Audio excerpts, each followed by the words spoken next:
Assalamualaikum warahmatullahi wabarakatuh. Perkenalkan, nama saya Maizatul Hasanah dari kelas 2A, NIM 14, Program Studi Pendidikan Guru Pendidikan Anak Usia Dini, Fakultas Ilmu Pendidikan Universitas Sriwijaya Madura. Dalam kesempatan kali ini, saya ingin menjelaskan tentang uji reliabilitas, yaitu skor hasil tes ujian tengah semester yang diikuti oleh 10 orang mahasiswa PG PAUD semester 4 dengan menyajikan 6 butir item atau pertanyaan. Uji reliabilitas. Reliabilitas adalah keakuratan dan ketepatan dari suatu alat ukur dalam suatu prosedur pengukuran. Berdasarkan bahasa, reliabilitas berasal dari kata reliability yang terdiri dari kata reli dan ability.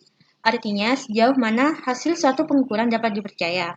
Suatu hasil pengukuran dapat dipercaya apabila dalam beberapa kali pelaksanaan pengukuran terhadap kelompok subjek yang sama, diperoleh hasil pengukuran yang relatif sama, selama aspek yang diukur dalam diri subjek memang belum berubah.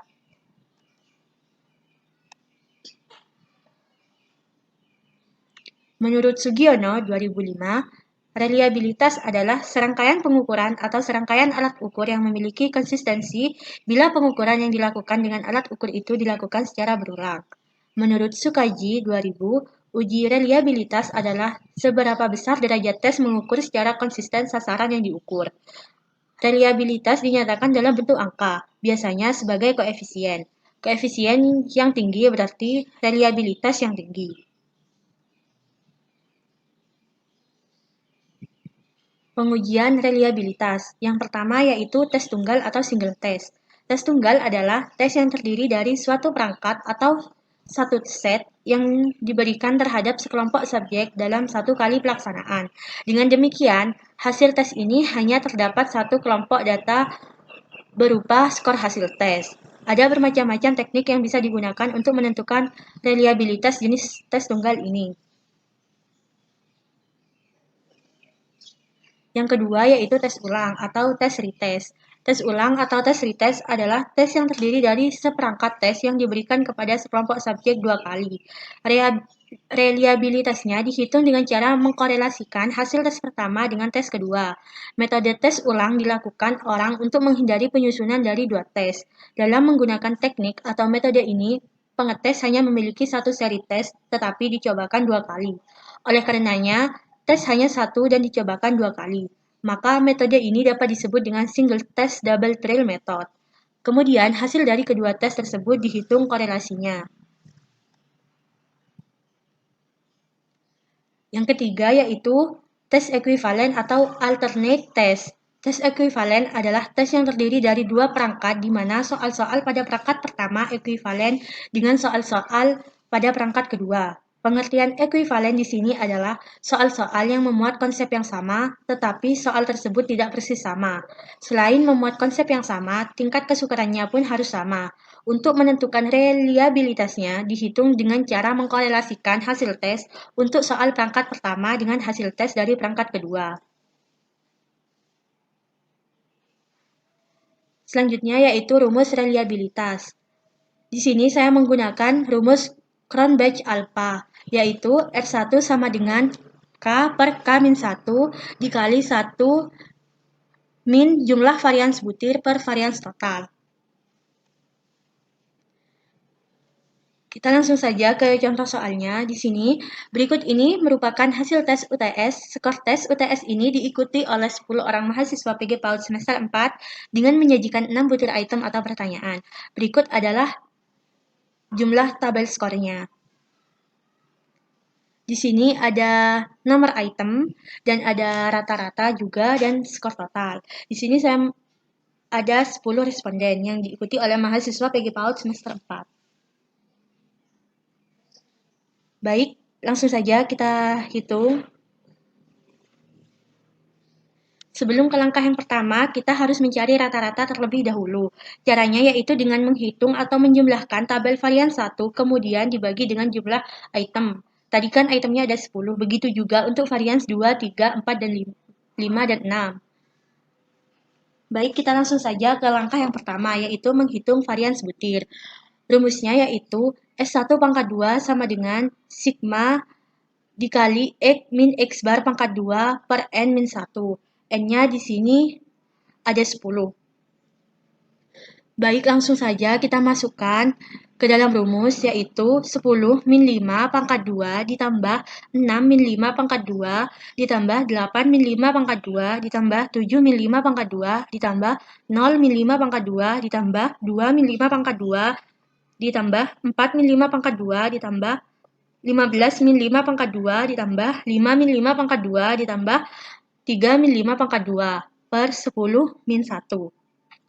Sama dengan 25 ditambah 1 ditambah 9 ditambah 4 ditambah 25 ditambah 9 ditambah 8 ditambah 0 ditambah 0 dan ditambah 4 per 9. Hasilnya yaitu 78 per 9. Hasilnya 8,66. Di sini saya bulatkan sehingga menjadi 8,7.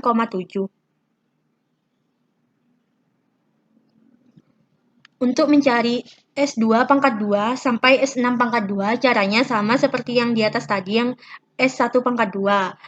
Untuk lebih ringkasnya, di sini S2 pangkat 2 mendapatkan hasil 1,8, S3 pangkat 2 3,7, S4 pangkat 2 3,7, S5 pangkat 2 2,5, dan S6 pangkat 2 3,2. Selanjutnya, jika S1 sampai S1 pangkat 2 sampai S6 pangkat 2 sudah ditemukan hasilnya, maka selanjutnya kita ke langkah yang kedua, yaitu menghitung varian sebutir dengan rumus. Di sini sudah ada rumusnya, yaitu sigma S1 pangkat 2 sama dengan S1 pangkat 2 ditambah S2 pangkat 2 ditambah S3 pangkat 2 ditambah S4 pangkat 2 ditambah S5 pangkat 2 ditambah S6 pangkat 2 sama dengan 8,7 ditambah 1,8 ditambah 3,7 ditambah 3,7 ditambah 2,5 ditambah 3,2. Hasilnya yaitu 23,6. Langkah ketiga yaitu menghitung S total. Rumusnya yaitu ST pangkat 2 sama dengan sigma dikali X min X bar di pangkat 2 per N min 1 sama dengan 52 min 3,34 pangkat 2 ditambah 31 min 3,34 pangkat 2 ditambah 39 min 3,34 pangkat 2 ditambah 36 min 3,34 pangkat 2 ditambah 18 min 3,34 pangkat 2 ditambah 30 min 3,34 pangkat 2 ditambah 31 min 3,34 pangkat 2 ditambah 36 min 3,34 pangkat 2 ditambah 33 min 3,34 pangkat 2 ditambah 28 min 3,34 pangkat 2 per 10 min 1. Hasilnya yaitu sama dengan 345,96 ditambah 5,76 ditambah 31,36 ditambah 7,76 ditambah 237,16 ditambah 11,56 ditambah 5,76 ditambah 6,76 ditambah 0,16 ditambah 29,16 per 9 sama dengan 680,43 per 9. Hasilnya 75,603 sama dengan jika kita dibulatkan menjadi 75,6. Jadi S totalnya adalah 75,6. Langkah yang keempat yaitu menghitung koefisien reliabilitas. Rumusnya yaitu alfa sama dengan K per K min 1 dikali 1 min sigma S1 pangkat 2 per ST pangkat 2 sama dengan 6 per 5 dikali 1 min 23,6 per 75,6 sama dengan 1,2 dikali 1 min 0,3121 sama dengan 1,2 dikali 0,688 sama dengan 0,8256. Jika kita bulatkan akan menjadi 0,826.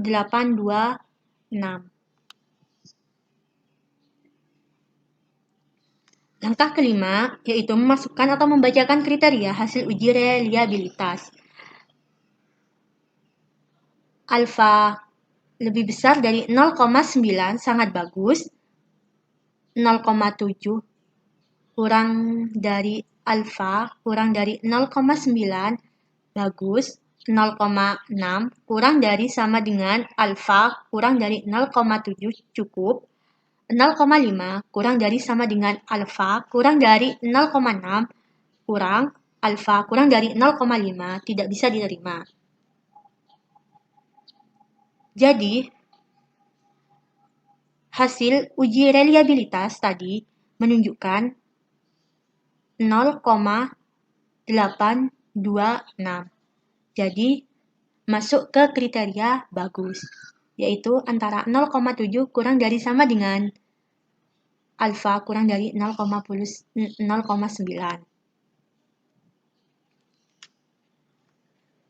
Yang terakhir yaitu hasil dari uji reliabilitas menggunakan SPSS. Kita lihat yang case processing summary. Tabel output di atas memberikan informasi tentang jumlah sampel atau responden yang dianalisis dalam program SPSS, yakni N sebanyak 10 orang mahasiswa. Karena tidak ada data yang kosong dalam pengertian jawaban responden terisi semua, maka jumlah valid yaitu 100%. Untuk tabel output yang kedua yaitu reliability statistik. Dari tabel output di atas diketahui ada N of item, banyaknya item atau butir pertanyaan angket, ada 7 buah item dengan nilai Cronbach alpha sebesar 0,826. Karena nilai Cronbach alpha 0,86, maka tadi masuk kriteria bagus.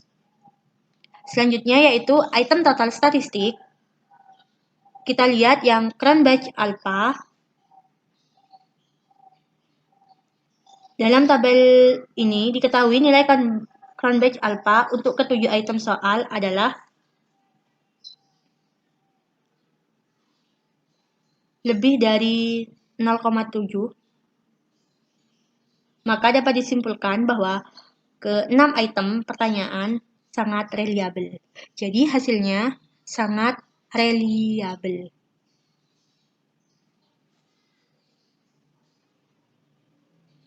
Terima kasih. Assalamualaikum warahmatullahi wabarakatuh. Di sini saya akan menjelaskan uji reliabilitas menggunakan SPSS. Namun sebelumnya, di sini kita harus mempersiapkan data yang akan diuji reliabilitas dalam rekapitulasi jawaban responden di Microsoft Excel ataupun di Microsoft Word. Namun di sini saya menggunakan Microsoft Excel. Di sini jumlah responden atau N ada 10 dengan 6 item atau pertanyaan. Baik, untuk lebih menyingkat waktu, mari kita ke SPSS. Nah, ini adalah tampilan awal dari aplikasi SPSS. Di sini ada data view dan variable view. Variable view ini untuk mendesain data, sedangkan data view ini untuk memasukkan data. Langkah yang pertama, kita harus ke variable view. Lalu kita tuliskan P1, P2, P3, P4, P5, P6. Kemudian, di sini kan ada desimal. Nah, kita ubah desimal menjadi 0. Kita ubah semuanya.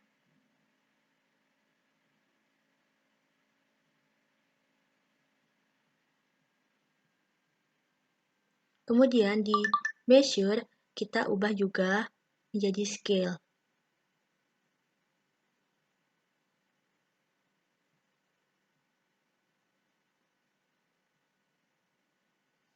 Nah, jika sudah, kita pindah ke data view.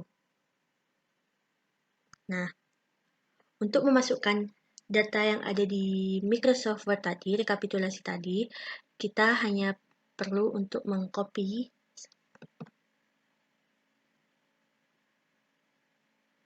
kemudian langsung kita paste. Nah, Jika sudah, kita klik Analyze, kemudian cari Scale, lalu Reliability Analysis.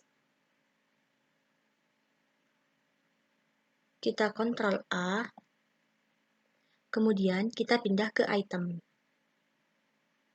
Kemudian di statistik, kita centang yang Scale if item delete. Kemudian Continue. Di sini kita pilih alpha, lalu kita OK.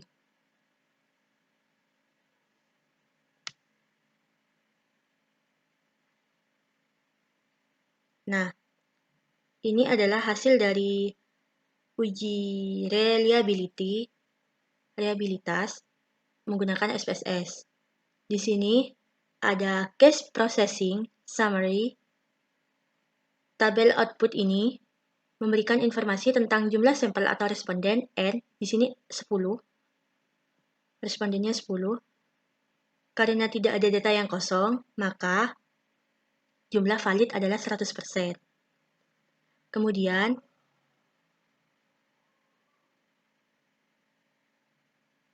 Kemudian kita ke reliability statistik.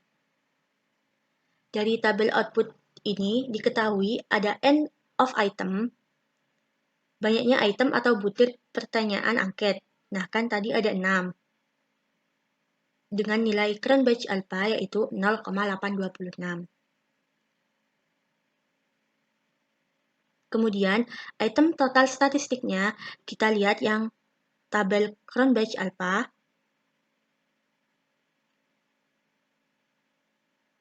Nah, di sini dapat disimpulkan bahwa 6 item pertanyaan angket tadi